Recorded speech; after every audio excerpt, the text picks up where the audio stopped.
before we dive into this amazing Wild West tale, I want to hear from you first. Tell me in the comments where you're watching from. Are you tuning in from Dallas, Denver, Los Angeles, Chicago, New York, or maybe even from across the ocean in London or Sydney? I love seeing how far these stories travel, and every comment makes this journey feel even more connected. The wind whispered across the snowbound prairie like a ghost that had forgotten its name. The night was heavy with silence, save for the steady crunch of hooves carrying Jesse Rawlins home before his time. He was not supposed to be here yet. The cattle drive had ended early, a storm driving the men back sooner than planned, and Jesse had taken the chance to turn his horse toward the lonely stretch of land he once called his own. At 35, he rode with a weight far greater than his years, the brim of his hat shadowing eyes haunted by choices he could never undo. Frost clung to his coat. His breath rose in pale ribbons. He had not planned for this homecoming, nor did he feel deserving of it. The town had not forgiven him, and neither had she, Maria Blackbud, the woman he had once sworn himself to, the woman whose pride had cut sharper than any blade when he left her for another. The snow crackled beneath his boots as he dismounted, every step toward the cabin carrying the ache of memory. And then he saw them. At first, he thought the cold had conjured a vision to punish him. The old well, wrapped in ice, leaned weary under the pale moon. Beside it, 3 figures. Maria stood bound to the wooden post, her long black braids dusted with frost, her head bowed so low he feared she had gone still. Rope dug cruelly into her wrists, and the wind whipped strands of hair across her frozen cheeks. At her side, their daughters, 2 girls of 8, twins pressed against one another, hands tied before them, their small dresses thin against the merciless night. Their breath rose in quick, shallow bursts, eyes wide with the silent plea of children who had waited too long for rescue. Jess's chest locked. His first instinct was disbelief, his second shame, and his third a fury so sharp it rang in his ears. He stumbled forward, boots sinking into the snow. "My God," he whispered, though the night swallowed the words. The girls noticed him first. Their faces lit with a fragile spark, relief and confusion tangled together. One of them murmured, barely audible, "Pa, you came back." The words landed heavier than the cold ever could. Maria raised her head then.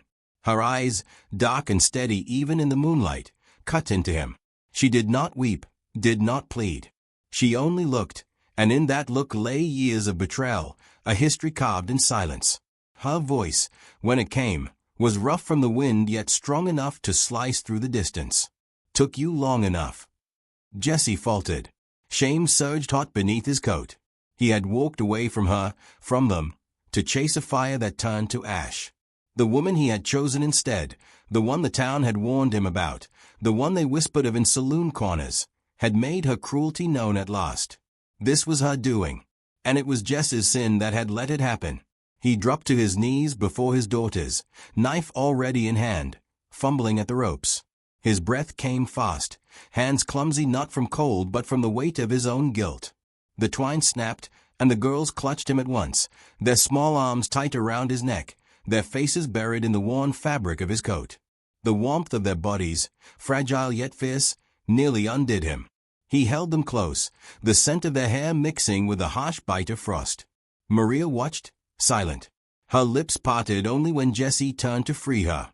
As he reached for the knots, she jerked away from his touch, her voice iron beneath the snow. "Don't touch me like you still have the right." He froze, knife hovering. The words struck deeper than any wound he had ever carried. He lowered his gaze, saying nothing, and set to work at the ropes without meeting her eyes. The strands came loose slowly, each cut a reminder of years lost. The girls clung to him still, their small hands gripping the folds of his coat as if anchoring themselves against the storm. Maria pulled her hands free when the rope finally gave way, standing tall despite her stiffened limbs. Her chin lifted, unbroken, a woman carved from resilience and sorrow alike. "I should have been here," Jesse whispered, the admission barely a breath. Maria's gaze did not soften. "You weren't." The snow swirled around them, flakes drifting like ash from a fire long burned out.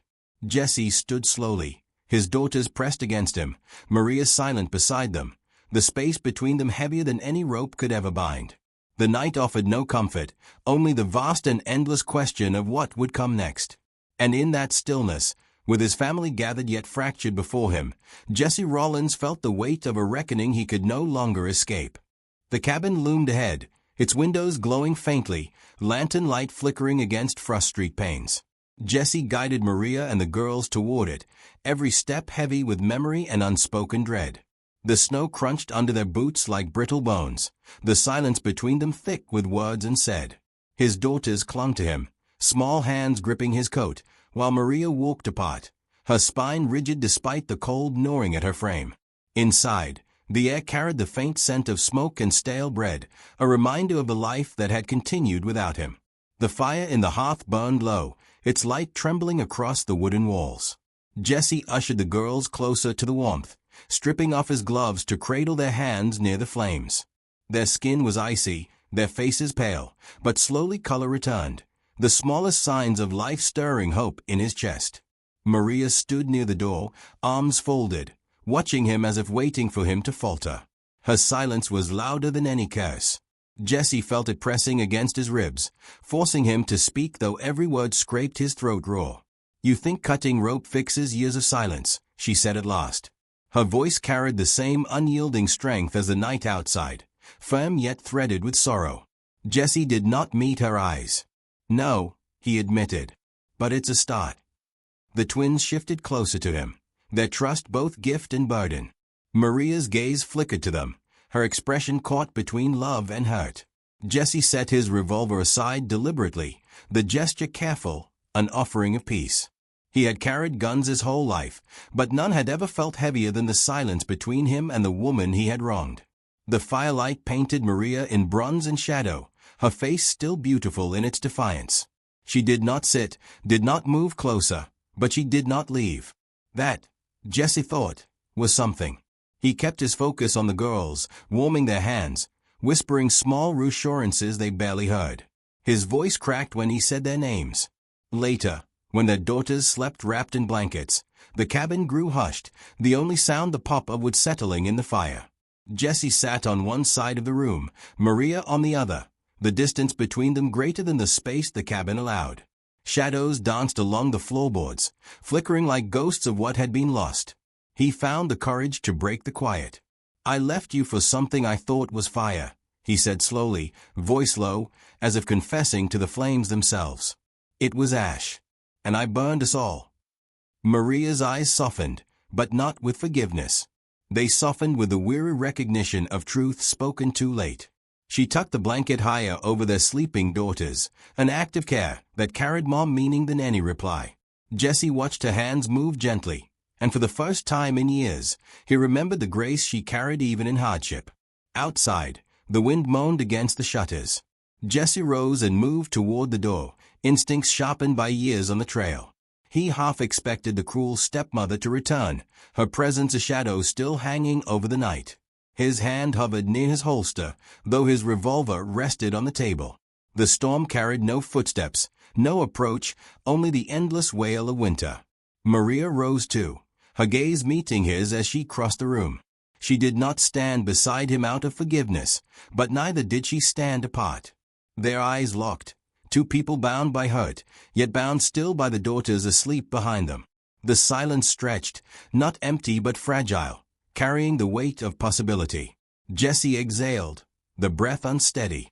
Maria did not smile, but for the first time she did not turn away. In that small micey, Jesse felt something shift, a thread pulled taut, a beginning, not an end. And the night, for all its cruelty, seemed to pause, holding its breath for what might yet come.